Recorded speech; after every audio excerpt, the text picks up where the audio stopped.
ஒரு காலத்தில் ஒரு காட்டில் ஒரு சிங்கம் ராஜாவாக இருந்துச்சு. அந்த சிங்கம் நம்ம கண்ணில் பட்ட மிருகங்களை எல்லாம் வேட்டையாடி வேட்டையாடி அந்த காட்டில் வாழ்ந்து வந்துச்சு. இதனால் எல்லா மிருகங்களும் ரொம்ப சிங்கத்தை கண்டு ஓடி ஒளிஞ்சு பயந்தாங்க. இதுக்காக எல்லா மிருகங்களும் ஒரு நாள் ஒன்று கூடி ஒரு திட்டம் போட்டாங்க.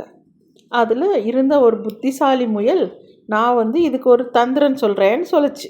அது ஒரு நாள் சிங்கம் இருக்கிற குகைக்கு போய், ராஜா நான் உங்களுக்கு இரையாக இங்கே வரும்போது தாமதமாயிடுச்சு, அதுக்கு காரணம் நான் உங்களை மாதிரியே ஒரு சிங்கத்தை பார்த்தேன்னு சொல்லிச்சு.